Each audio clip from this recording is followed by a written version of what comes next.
Hey guys, Lucas McNally here, the basketball data nerd behind Maine Basketball Rankings.com, and welcome to what this is, which is, I guess, a podcast. For the longest time, I had resisted the urge to do a podcast because it felt like a cliche, and it was a thing everyone was doing, and it seemed like a lot of work.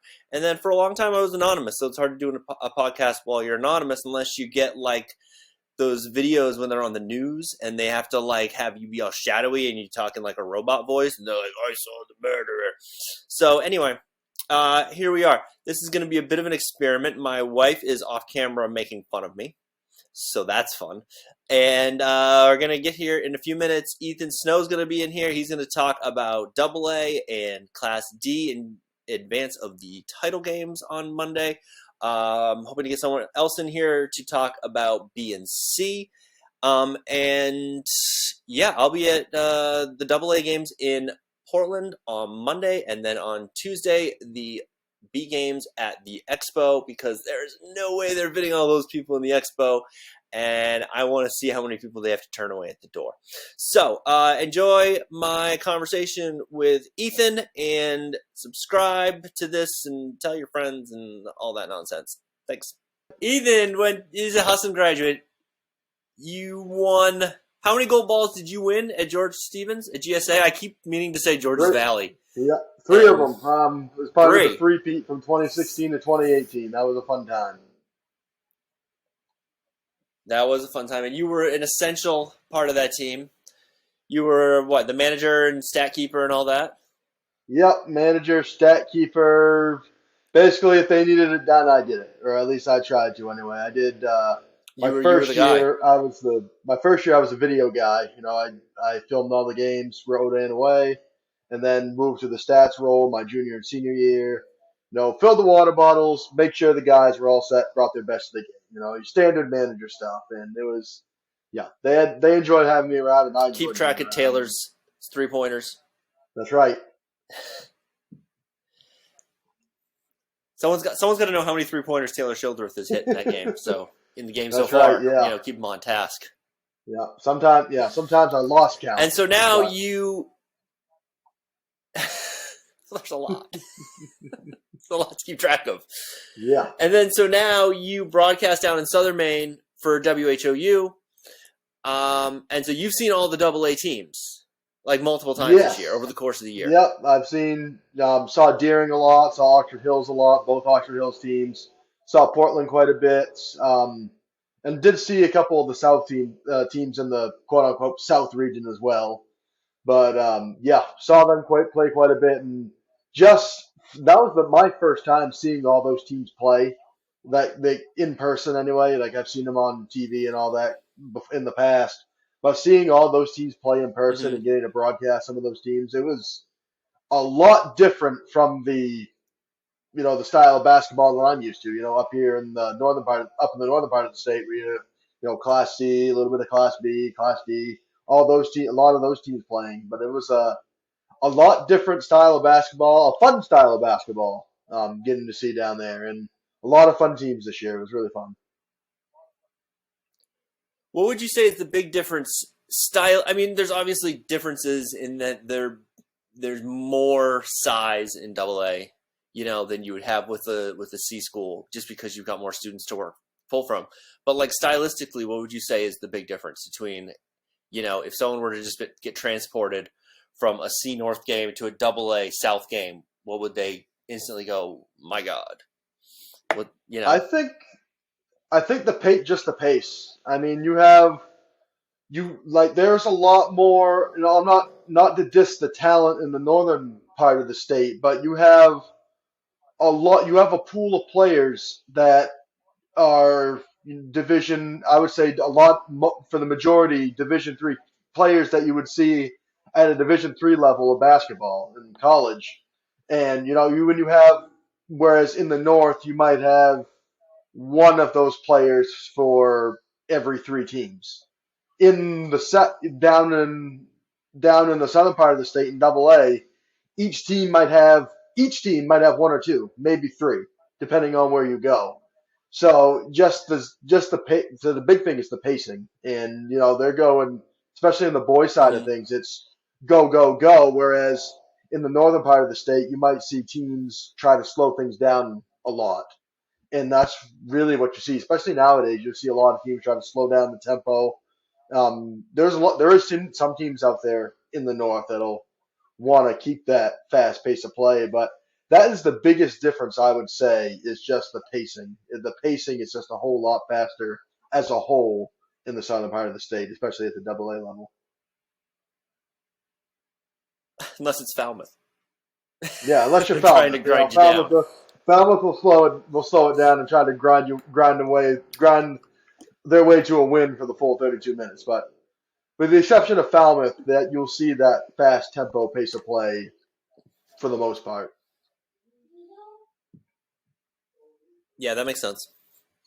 I see a lot of B, and because I'm in the mid coast, so I see a lot of your Medomix, Oceansides, Camden, those kind of schools, and it's a little bit of a difference. It's probably like in between the two would probably be a good way to describe it. You know, like the intensity is definitely higher in B than it would be in like a D game, but then I think it's just probably linear in terms of just the schools are getting bigger, so you got more kids to pull from, and I think it's a big thing is just depth for me in term and how deep some of the rosters go. Yeah, definitely. You mentioned depth. I mean, Did I lose you? Yeah, Okay, no. for the most part, down in the southern part of the state, as you mentioned, the enrollments are bigger. You have a much larger pool to pull from. A lot of those, most, if not all of those schools, with the exception of a handful, have enough for a full, what they call a first team. Used to be a freshman team back when I was in high school, but a first team and then a JV team and obviously your Mm-hmm. varsity team, and every single one of those teams are, you go have our full squads, 14, 15 guys or girls. And when you have that many on a team, and of course, yeah, Bart, you might have that many on a team, but you might only have a rotation of, 6 or 7 guys, maybe. But, there's other teams, as you mentioned, the Right. depth.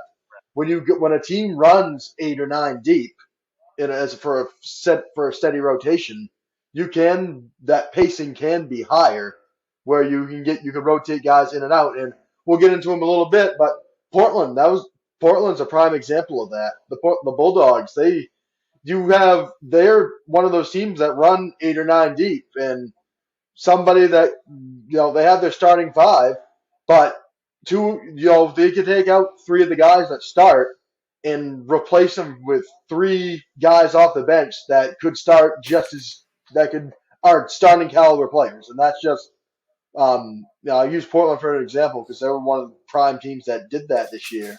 But that's just as you mentioned, the roster size. That's the biggest thing. And with Portland, that was one of their keys, and that's why I think that's a main reason why they've made it back to the state game is just their depth.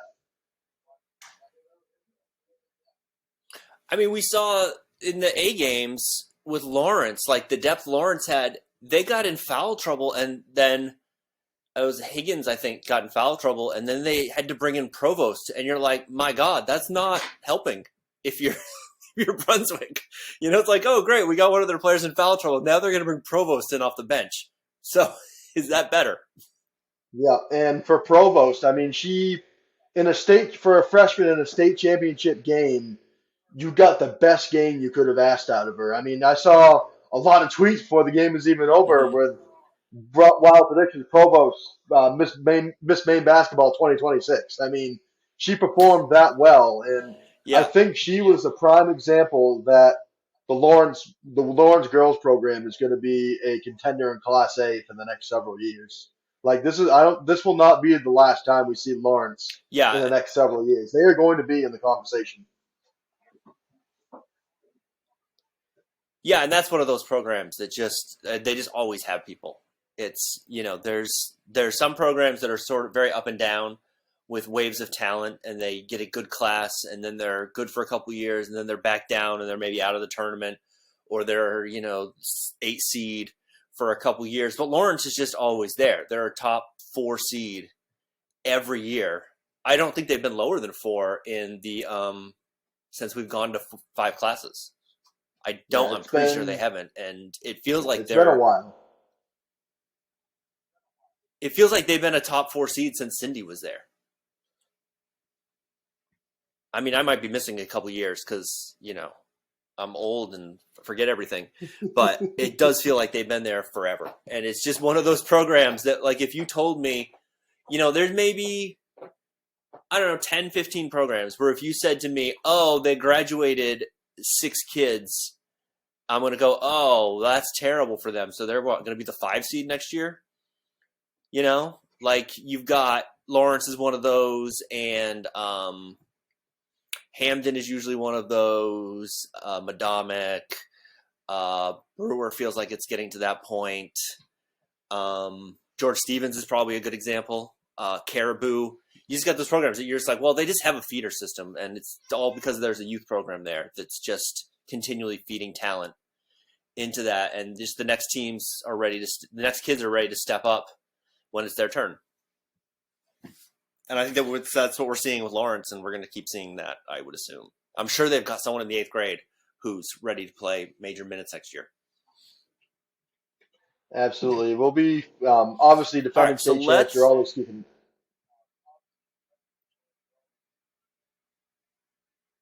Yeah, so let's start talking about AA. Okay, so we got in the boys. Let's start with the girls' game. We have Oxford Hills and we have Gorham. Who they played once this year. They played on February 2nd, and Oxford Hills blew them out because that's what Oxford Hills has done to a lot of people this year, is blow them out. Now, I think you know more. You followed Gorham more than I have.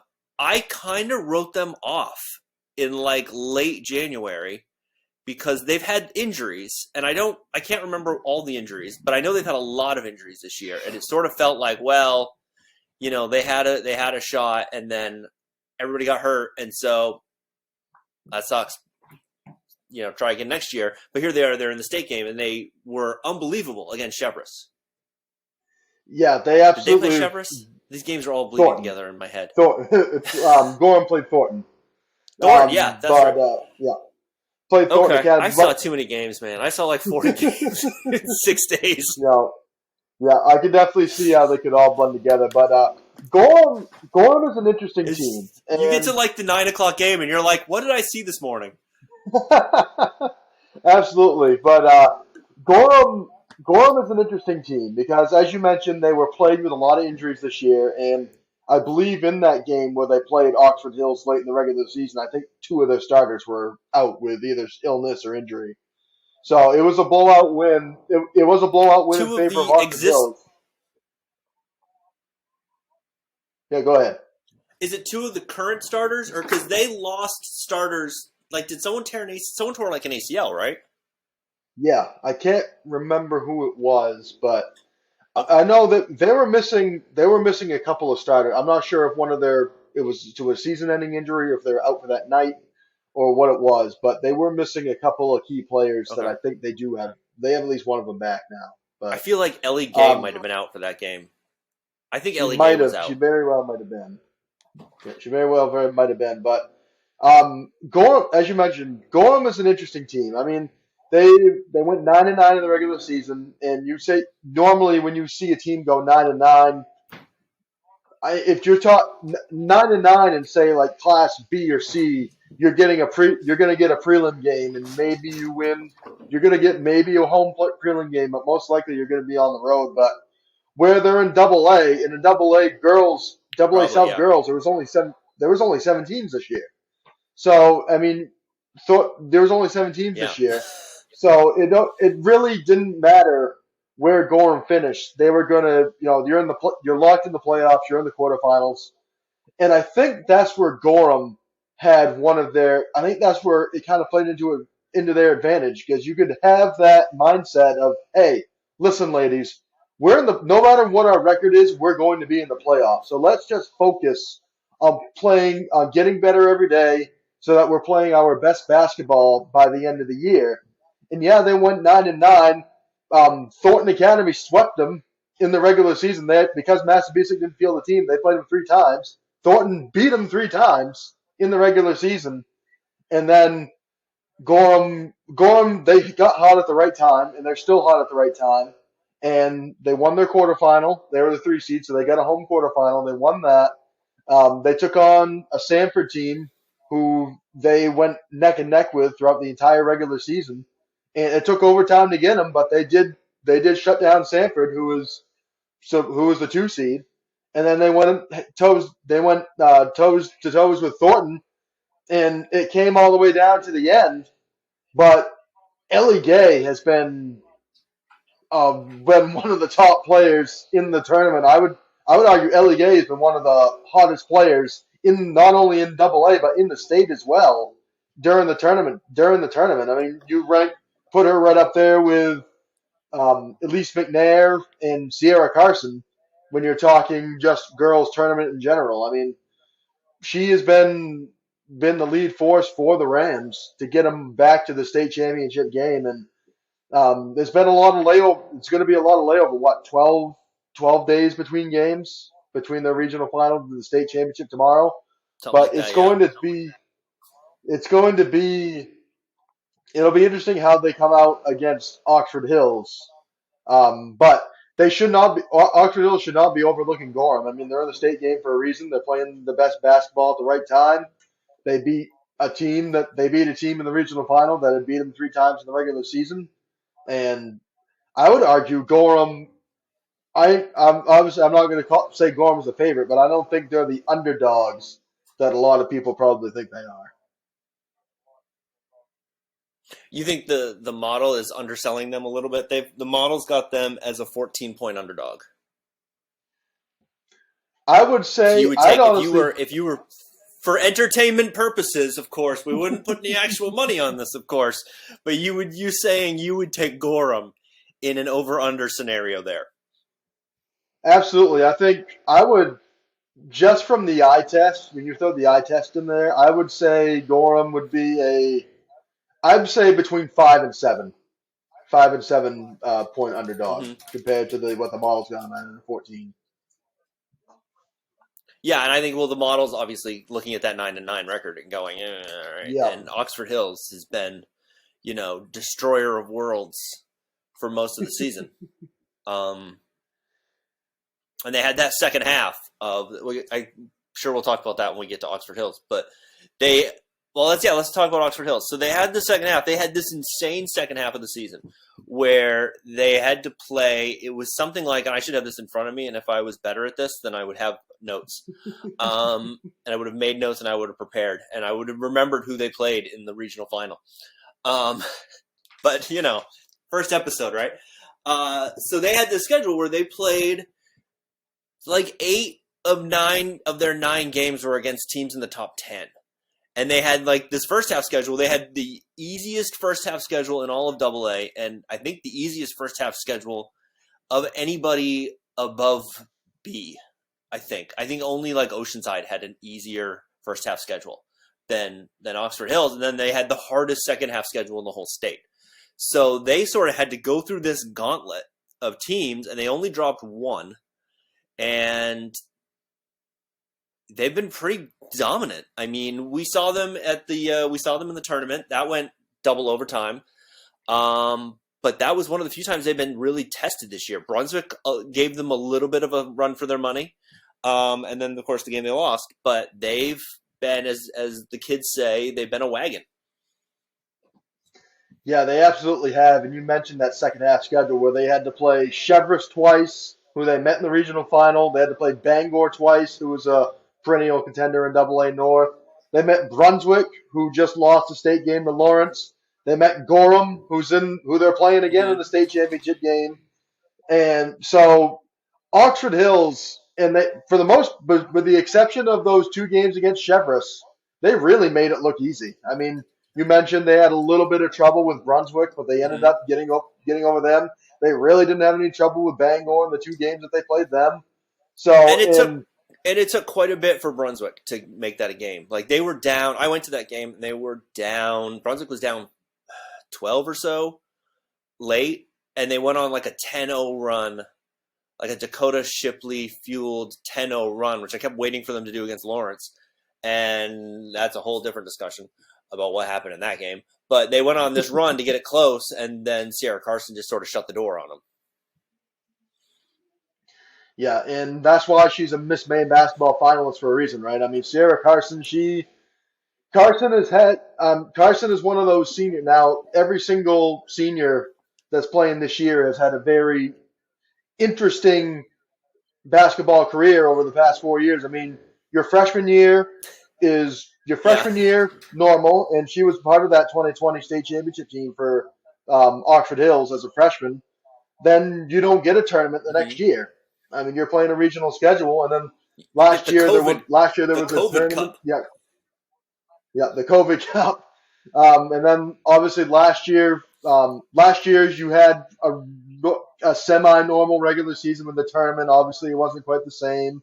You had Hmm. everybody's policies were a little bit different depending on where you went. But and then that brings her all the way to her senior year. Things were back to normal this season, and they're right back into the state championship game. But she, along with the other seniors on that team, have just had it was I would describe it as just a roller coaster ride. I mean, you go from the highest of highs in 2020 winning that state game, and then you go to the lowest Hmm. of lows less than a year later when you don't get a normal season.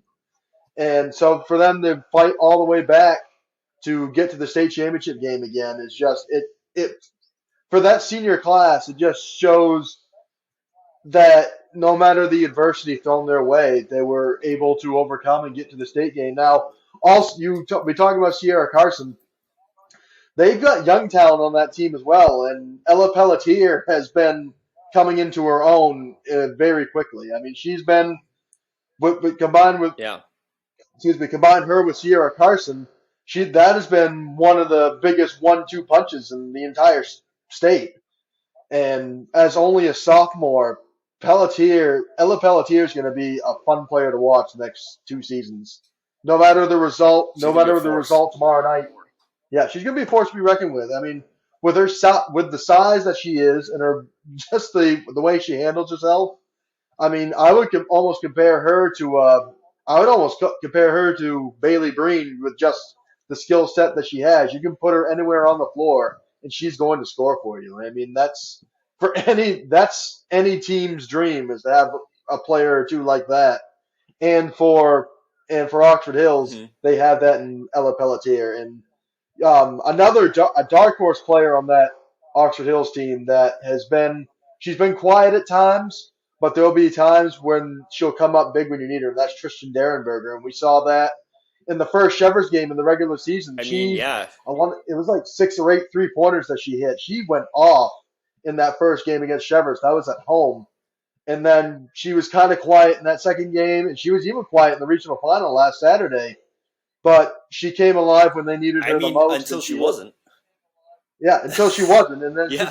she hits back to She hit back those two threes in double threes in overtime that give overtime. them to back to back threes in double overtime, and that ended up being Yeah, the because difference maker for Oxford Hills. it really looked like they were going to lose that game in the second overtime because it looked like Chevrolet had it in the bag, and we were going to start to play the free throw game. And she hit those, and so Carson had the steal, and then Darren Berger hit the three, and then she hit another three, and all of a sudden Chevrolet is like, and this is all in the final minute. All of a sudden Chevrolet's like, oh no, this is that was a bit of a gut shot for them, I think. Oh, it definitely was, and for And then Chevers, I mean, anytime this.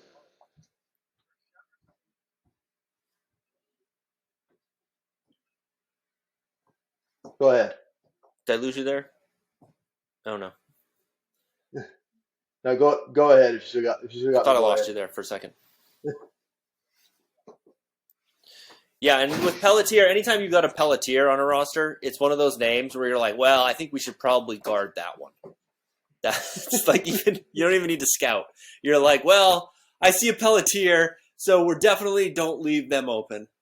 And it's like if you're in Central Maine and you see a Bessie on the roster, you're like, let's keep an eye on that person. Let's not give them too much room to work with.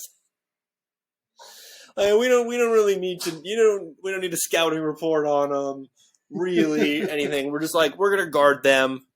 Yeah. We're not gonna let them Don't get don't too matter if much. this is the Give don't them matter if too this is much the first leeway. time we've seen him. Just got it. Don't matter if this is the first time we've seen him. Yeah, like Just make sure she's got it at all times. yeah, and it's a like there's a freshman. It says Pelletier. We'll just to be safe. All right, so let's move on to the boys' game. We have the classic AA matchup of Portland and South Portland.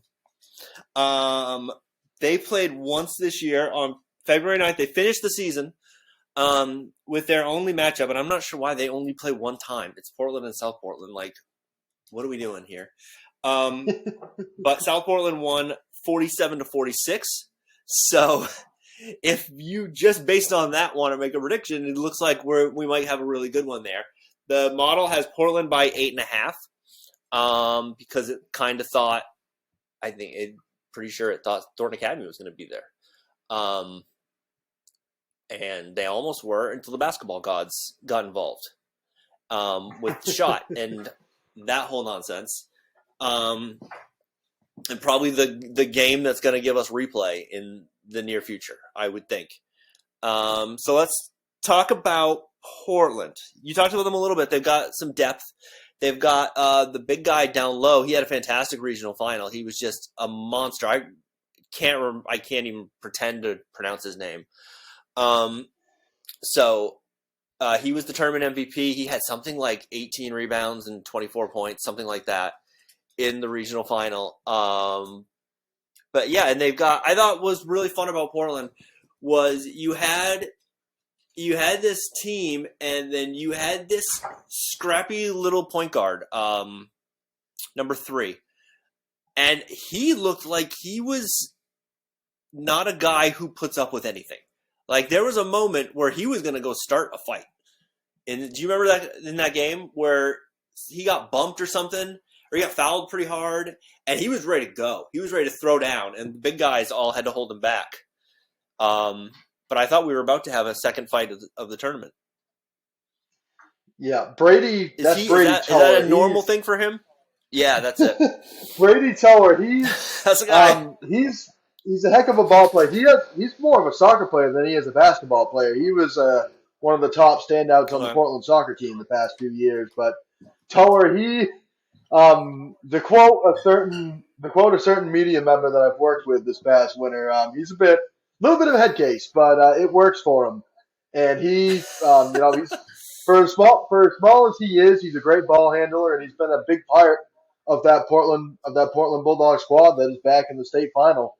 But going along with what you were also saying, Jesse Camus had I can only describe as a game of his life.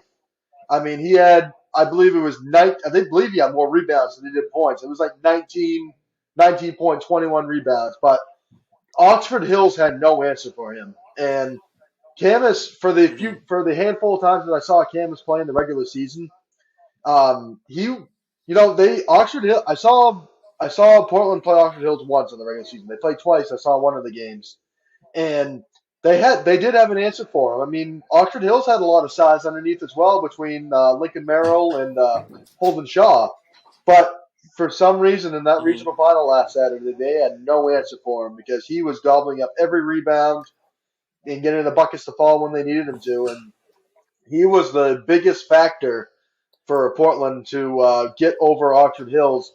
Now, Portland, I wanted to mention as well, for those who haven't been paying attention, but Portland lost to Lewiston twice on the regular season, beat him in the semifinals by 6, and then in the regional final, they had lost to Oxford Hills in the 2 games in the regular season, and they came around and they beat him in the regional final. And then, but I've heard a lot of people say this about the Portland Bulldogs. That's the Portland way of basketball. It doesn't matter who their opponent is. They'll always play a close game, and they'll always make it. They'll always play a close game. I mean, they just barely stuck by Wyndham in the quarterfinals. They beat, I think it was a 3-point game against Wyndham, who was the 7 seed, and they made a way. They got by Lewiston, they got by Oxford Hills, and they're back into the state final for the first time since 2017. So Portland has a lot of depth, and that's what makes them so dangerous, is that they have 2 or 3 guys on the bench that are starting caliber on that team but they just rotate them in as sixth, seventh, eighth guys, and they're still just as dominant. How much do you think in that regional final? Like, it looked to me, and not knowing anything, having any real information other than just sitting up in that crow's nest at the hockey rink, they looked distracted to me. They looked like they had not mentally gotten past the fight and the suspension from the day before. Would you No, say it that's definitely looked probably? like Did you get that sense, or? yeah. No, I definitely did. It definitely didn't feel like that because just their entire a Oxford Hills team that just looked. They were high octane. They were high scoring. They looked like a well-oiled machine for really the entire all of their games. I mean, I got to see the first time they played Cheverts on the regular season. They rolled over them. I mean, and they rolled over them. Obviously, they played two close games with Portland on the regular season, but really, with the exception of a loss to Lewiston, which they were missing Cole Pokanen, they rolled over everybody. I mean, they did not play many Yeah, close games on the regular season that were realistically close. The score might have been closer than what the game actually was, but for a team that had so many top scorers on that team, that has so many top scorers, Tegan Pelletier, Cole Pokanen, you might get you. It's not uncommon to get a double double from both Lincoln Merrill and or Holden Shaw, and Eli Soren can hmm get points on the board as well. Pokanen had 12 points, and the majority of those came in the fourth quarter when it didn't matter. I mean, Tegan Pelletier yeah, single digits, And Eli Soren single Pelletier did digits. not have it. Yeah, I mean that really Pelletier, felt like yeah, at the end of January, if you would taken a poll, that looked like Grafham's first gold ball was you know pretty not likely, but maybe very much in play. They were one of the favorites for sure, and they really looked like a different team from the regional final to the semifinal. It was a little alarming, and I mean that seems to be the big thing you look at is that fight, and they were down a player, which deservedly, because you got to suspend a kid after that. Thankfully, they suspended the right kid, and that was a whole thing. Were you there for that? You were there for that, right? You for the Zapruder I footage I did not see the at the fight. at I the was hockey across rink. town. I was across town working games at the Okay, Expo. I was working the A and you were at B the expo. South regional finals. I was at the Expo, but I saw the video Okay, of it pretty soon after it happened, and yeah, it was. I mean, yeah, I mean they lost Jake Carson, who didn't get a lot of minutes off the bench for Oxford Hills, but when something like that happens to a team, I mean it rattles you, especially when they had to yeah. play less than Especially if you had to 24 play the next hours after day. that happened. Right, exactly, and Yeah, you it's you almost wonder if they'd had another day. If they'd had a practice in between those two games, if it's a different story.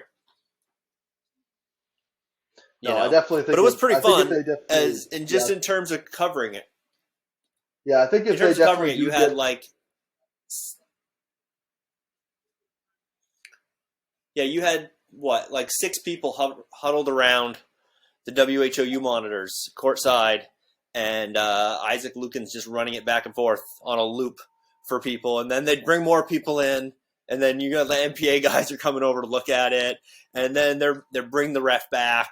The ref's looking at it, and they're just like going frame by frame through this fight footage, and I'm like, I really got to get going if I'm going to make it up to Augusta in time, but I really want to see how this all plays out.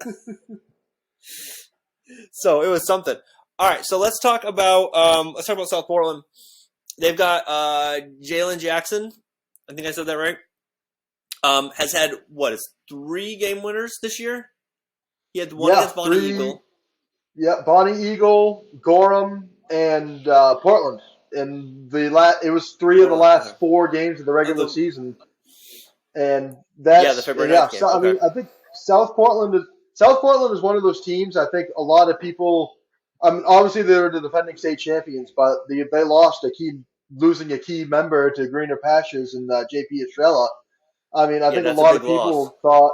Yeah, I think a lot of people thought that maybe they would be the bridesmaid to Thornton, and it definitely seemed like it was going to set up that way. But South Portland, they got hot at the right time. Jalen Jackson, game winners over Bonnie Eagle, game winner over Gorham, game winner against Portland, all in the final seconds in the last three of the last 4 games of the regular season. And South Portland, they earned themselves the 2 seed, racking up all those heel points towards the end of the year. And they really rolled through the tournament. They got an easy win in the quarterfinals over Sanford, and then I would say out of all the Double A semis, they had the easiest matchup. They got Scarborough, who upset Gorham in the quarters, and they rolled over Scarborough, Mm-hmm. and then they go into that game against Thornton Academy, and they really controlled that whole game. There was never really a point where I thought Thornton was a serious threat. I mean, they kept the score close, Yeah. but you never really got that sense that Thornton was going to. There was never really a sense that Thornton was going to win that game, especially in that second half. I mean, it just seemed like it was South Portland's night that night. It really it felt like the basketball gods were not going to let them advance, and they certainly, because as we all know, they lost the game against Bonnie Eagle. Let's be honest, and the refs blew the call, and we couldn't replay it, and that seems like that's probably not going to be a thing going forward. But it really felt to me like the basketball gods were like, nope, you're done. We'll take it from here, guys. It was a ball don't lie situation. They shot something like 10% from three. It was a really off night from three, and it, like you said, South Portland controlled that game, so you don't want to take any credit away from them, but they definitely earned that win, and that they were a major reason why they shot so badly from three. But you never really got the sense that Thornton was going to make a run in that one. You never did. I mean, So as mentioned, yeah, go ahead. No, I was going to say, so tell me a little bit about, I've only seen South Portland once in that regional final. So what is there, is it a defense? It looks like a defensive-minded team to me that, sort of grinds you out and doesn't do a ton in the half court. And a lot of their offense maybe comes out of transition and off of, turnovers. Yeah, it definitely does. Would that be an accurate? Yep, that would definitely be an accurate description. I think I would argue the playing styles between Portland and South Portland are very similar. I think that's what's going to make that game tomorrow night such an intriguing matchup, is that they have very similar playing styles. South Portland's one of those teams that will slow things down. They will grind it out. They will make you work on the defensive end, and they will wait for a good shot. And it all starts with Jalen Jackson. I mean, he had 17 points in that regional final victory over Thornton. Between him, Ben Smith, he was in double figures as well, and Jaden Kim, who was up there, who was nearly in double figures. But it all starts with Jalen Jackson. He is going to make you. He is going to make you pay if he gets hot at the right time. And in my opinion, I think he was a snub for a finalist for Mr. Basketball. I know he's a semifinalist. He was not a finalist. But he was definitely, he is definitely taking control of the South Portland team. And hey, if he gets hot at the right time, he will make you pay. So it should be, the offense runs through him. If you could take him out of his game, you got a good chance of winning. But if you let him get hot, good luck to you. So what I'm hearing is this is going to be a great argument for a shot clock, this game. I think so. I think it'll be, and again, Portland is one of those teams that likes to switch it up a little bit. They'll go fast. They'll like to slow things down. They'll like to alternate. South Portland, I think, to counter that is going to want to try to keep it as low scoring as possible, and you saw that in their one regular season matchup. I mean, neither team got to 47-46 or something like that. It wasn't the highest scoring game. It wasn't the highest scoring game. Yeah, 47-46. It wasn't the most highest scoring game out there. And Portland grinds it down. Like, they were one of the lowest scoring teams they might have been the lowest scoring team in AA. They were up there in terms of, not in terms of like offensive inability, maybe like just pace. If we had pace numbers, I feel like they're per 100 possessions would be better. Their offense would look better per 100 than what it looks like now. But as it is now, they just don't score very often. And And you're it's saying worked you for think them. I that's mean, by design? Yeah. yeah, I think it definitely is. It is by design. I mean, they'll work it. They work it around. I mean, they have plenty of guys that can score. It's just hasn't been their playing style this year, and they've won. They're one of those teams that'll they prefer to slow it down. They prefer to, not almost kind of like what Falmouth like to kind of what kind of like what Falmouth like to do this past year, but a lot of times they take a lot of good shots. There's just a lot of games where they couldn't quite get them to fall, and as you saw in that regional final, a lot of work takes place down underneath. When you have a big man like Jesse Camus underneath, he's going to clean up a lot of those. He's going to clean up a lot of those misses, and you Yeah, saw he that in the solves a lot regional of problems final. for you defensively. Oh, it definitely does. I mean, you have South Portland has a little bit of size to them, but not a lot. I definitely think Portland is bigger. Off the top of my head, Portland is definitely Hmm. bigger, but Yeah, I would say South that. Portland does have a little bit of size as well, and it's gonna be interesting to see how South Portland. I think South Portland's got to control the game from beyond the arc. That's how they're going to. That is how they're going to be able to try to. That's how they're going to be able to be in that. Try to be in that game is try to control the game from beyond the arch. Get Jesse Camus out of it. If you can get Camus in foul trouble, fantastic. You take your big man out. You take Portland's big Oh man yeah. out, and you'll get to settle it among your guards. So I think that's going to be a big key for South Portland to try to control the game from the arch, get Camus out of the game. Okay, so we got. I'm gonna put you on the spot here. So I'm gonna. Boy, do I want to have you make predictions on who wins, or should I have you pick against the model spread? What do you think? You want to do over Uh, under, or you want to pick a winner? Winner. you know what? I'll see if I'll go against the model. I'm feeling. I'll see what I'll go against the All right, model. let's do I'm that. feeling pretty good. That's safer. All right, so we got Portland by 8.5. So what do you got there? Portland by 8.5. South. I think South Portland will cover that easily. I think it's going to be a 2 or 3 point Yeah, I think game. so too. Yeah, I think that's pretty safe bet. But then, so what happens usually with the model is anytime I look at a number and I'm like, oh no, that's wrong. What'll happen here is Portland will win by 8.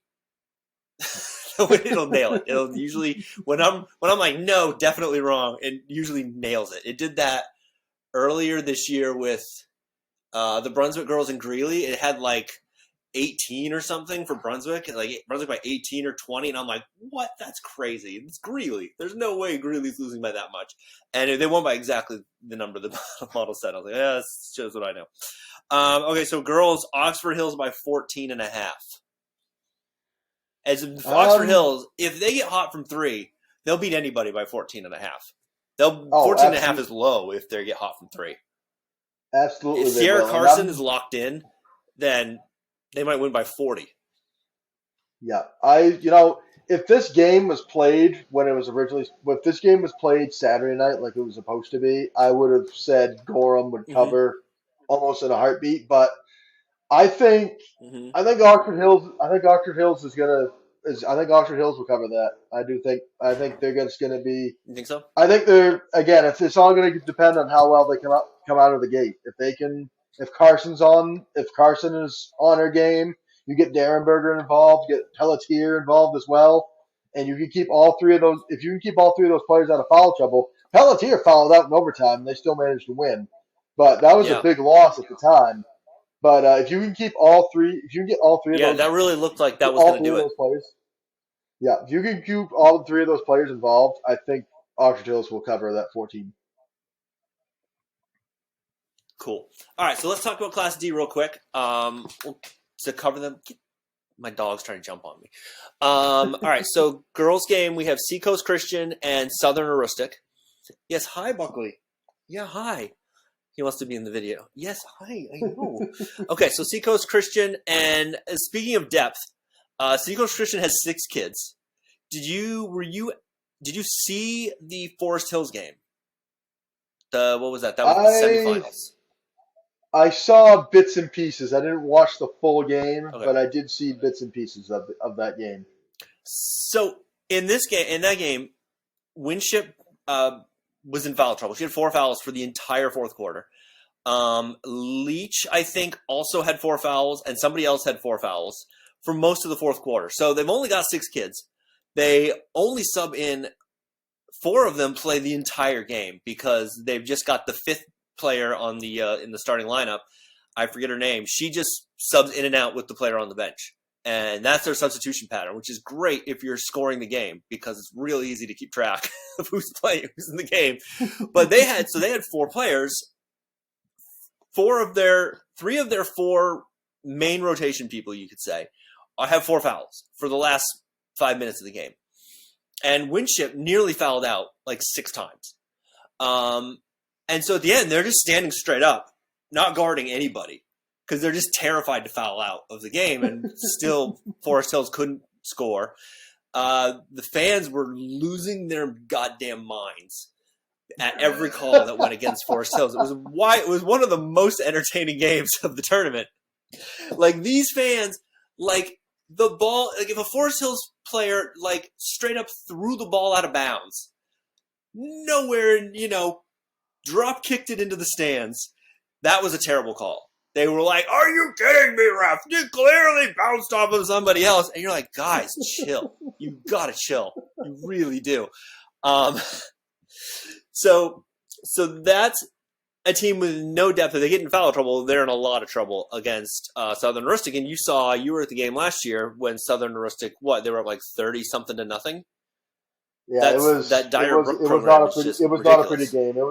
That was a game that was over. Unfortunately, was over but halfway through the first quarter. I mean, it took Seacoast Right. almost 16 minutes just to score their first basket. I think it was 40 something to 4 at halftime, and it was unfortunately a game that was over by halfway through the first quarter. And you never want to see that in the state championship game. But for Seacoast to Mm-hmm. get back to the state game, that's fantastic. Especially to only do it with 6 players. And for me, I grew up watching Deer Isle Stonington play because they're fairly close to where I'm from. So they're a Class D school, Mm-hmm. and so it's something I'm kind of used to seeing. But because personally, I love it seeing a team, Class D, seeing a I love it team too. with 6 players go all the way to the state game. That's amazing. That's awesome to see. Oh, it's great. Yeah, it's a real And Hoosiers vibe. no, it absolutely is, and it's going to be. I think Seacoast. No, it's pretty much the same team going back to the state game. I think maybe 1 or 2 seniors that maybe graduated. It wasn't Not many. a lot of roster It wasn't turnover there It in wasn't many. general. It was not a whole lot of roster turnover, and there's going to be that team is going to be out for blood. They are going to remember that trouncing last year. It's going to be fresh in their minds. And if for Seacoast, Yeah. it's going to be trying to come out and playing the hardest that you can. Do your absolute best to shut down the top scorers. Maddie Russell, you got the Shield sisters on the team that'll score points for Southern Rustic. But for Seacoast, the key to the game Mm-hmm. is just going to be come out, play the hardest you can, and try to stay out of foul trouble. You cannot run into foul trouble like they did against Forest Hills because unfortunately, Southern Rustic will make you pay. Southern Rustic has just got too many They will players crush you that if you can do score that. the buckets. They just got too many players. You cannot afford to fall into foul trouble. So for Seacoast, it's going to be interesting to see how they fare out, how they fare against Southern Rustic.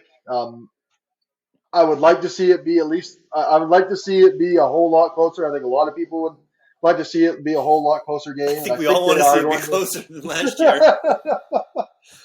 I think they are good. I think they will be playing a whole lot.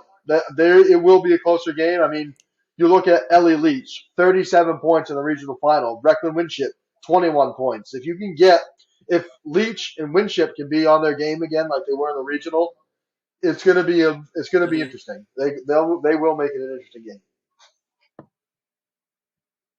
All right. So then on the boys' side, we got Forest Hills and Mason Desjardins. And I don't know, like, are there more? How many more Desjardins are there? Is it just I have a 2-part question about the Desjardins thing. One, how many more are there? And is it all one? Are we talking? Is it a cousin situation? Is it one family? Are they all brothers? It feels like I've been watching a Desjardins kid score 40 points at the Civic Center for the last 30 years. I'm not sure what's happening. I just feel like there's always been a Desjardins who's lights out from three, and I just am wondering what's going on there. See, and Madomic, we have the stars, and there's, it's Jaden Starr, and he might be the last. There's more. I think there's more coming. There's like 800 of them, but they're cousins, and brothers and cousins, and it's a whole ecosystem that there's just always one on the team. And I feel it's that way with the Desjardins kids, except for they shoot 3-pointers instead of scrappy defense. So the question, that's my one question, is how many more are there? And then is he enough? He and Cooper Daigle, can they score enough to hang with Southern Rustic? Well, once again, you have a rematch last year just to start things off. But as far as the amount of Desjardins there are in Jackman, I really have no idea. I mean, they could just keep pumping them out at this rate. I mean, we could be seeing a Desjardins score 35 to 40 at the Civic Center for another 10 to 15 years. You just never know. I mean, in Jackman, Maine, I've never been to Jackman before, but I think I know enough about Jackman that there's only two things they do out there. That's ride snowmobiles and play basketball. And they drive the snowmobiles to the basketball games. Yeah, there's like all of Jackman shows up for these games. Yeah, and they have a I think it's going to be.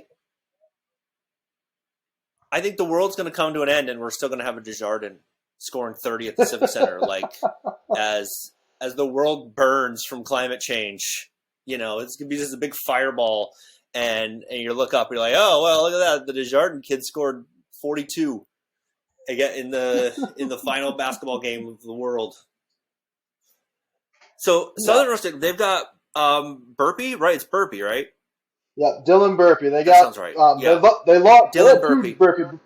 They had two Burpee brothers on that team last year. Now they only got one, but they also got another. So one graduated. But they also have a younger brother, Brennan Burpee. He doesn't play a lot right now, but he's still going to be. Same thing. Yeah, they got pair of brothers. So it's just an endless supply of. Yeah, I've been to Dyer Brook a lot, so I know a lot about Dyer Brook because we have a hunting camp there. And I've never run into a Burpee in Dyer Brook in all my time there, so I'm not sure what's going on. But it does feel like the same way, where they've just got like this endless string of kids coming through. But he almost had, so in the regional final, if I'm remembering correctly, he nearly broke the single game 3-point record, right? Am I thinking of the right game? I believe so. So he had 5 3-pointers. Him and Drake Weston combined for 11 threes in the regional final against Machias. He had 5 of them. Weston had 6. If we're talking, I don't know if they probably don't keep track of records for 2 players officially, but that's got it for 2 players combined. Probably, yeah. That's got to be. I mean, for as far as team records go, I'm not sure what the Class D North team record for a game is, but they must have come close. They must have come pretty close. It's no, it's. Oh no, I'm thinking of girls. The girls' record is like 20. Wow, something like that for Class D. Because I remember looking at it when I was looking at it's either girls or boys, but it's like 20. And because I was looking at the night that Lawrence and Brewer made a run at those records. Brewer got there and Lawrence just stopped shooting because they were up by like 80. And I remember looking down through the list, and I'm like, what? 20? Are you kidding me? How is that possible? And it was not like last year. It was like 6 years ago or something. But all those records are going to get demolished in the next 5 years anyway. So, all right. So I didn't write down the models picks, and I'm not sure what happens if I go off of this window, my computer. So we'll just pick these games straight up. All right. So Seacoast and Southern Rustic. What do you got? So I'm going with Southern Rustic in this one. I think just their depth and their depth and the amount of scores that they have, because they got three players that could score in double digits with the snap of the fingers. I mean, obviously you still got Matty Russell, who was a who's been a key player on that team for the past several years. Remember, Southern Ursu's in their fifth straight state game. Maddie Russell has been a key factor in the past couple. And then you got Maddie Shields and Allie Shields, who will make some noise as well, and also Cammie Shields. You have three Shields sisters on that team that will make either cousins, sisters, or something. What is going That'll on up make there? that'll make some noise. So you have three or four players in that team that can score in the double digits with ease, and I think they will. Despite the fact that I think Seacoast will keep it a little bit closer than last year, I think just ultimately Southern Ursu's depth Hmm. is going to be what will lift them to another state championship. All right, and now boys, Forest Hills, Southern Rustic. You think Southern Rustic gets a sweep? What do you think? I do believe I initially picked the Southern Ursuc sweep, and I'm going to stick with that. So last year, All so I'm right. just thinking about the last year's state game, and it was an interesting game. So like Southern Ursuc jumped out. They led by as much as 30 at one point, and they ended up winning by like 20 or 25. So scoreboard wise, it wasn't that Jeez. close. But Forest Hills went on this crazy run in the third quarter. They got a 30-point lead. They whittled it all the way down to like 12 or 11 points in the third quarter alone. So it Oh was wow. so Forest Hills is one of those teams for at least last year, and like again, there wasn't a whole lot of roster turnover from last year to this year. But Forest Hills is just another one of those teams that you let Mason Just Jardins get hot. I mean, we've seen it plenty of times. Mason Just Jardins could drop 35 to 40 with the snap of a finger. So I think that Yeah. game is going to be the better of the 2D games. I think Southern Ursuc will pull it out, but I think Forest Hills is going to hang with them all the way through till probably the final seconds. I would not be at all surprised if that game comes down to either free throws or possibly the final shot. I wouldn't be surprised at all. I mean, if Desjardins gets hot, then there's just no telling. You just think you watch him for 2 minutes, and you're like, this kid's just a ticking time bomb of a 50-point game. You're just sort of waiting for it to happen. And I think a lot of the times in their games aren't close enough for him to really go off. And you wonder how high he could go. There was an element of that in which game did I see? I think it was the Seacoast game because they were playing. Yeah, they sort of blew out Seacoast, and it was a little bit of like he was so hot in the first half that you're just thinking, what the hell was sportsmanship, man? Just go as high as you can go. I want to see how many points, how many threes can you hit, how many, how high can this, how much damage can you put in the record book? Because it feels weird that there's not the Class D record book doesn't have a Desjardins in it for 3-point shooting in the tournament for Class D. But I mean, who knows? All right, so that I think that covers it. Do you want to add anything? Do you want to promote anything to the 5 people who will watch this? If whoever's No. listening, just enjoy the state championship games, because this is the biggest stage in my opinion.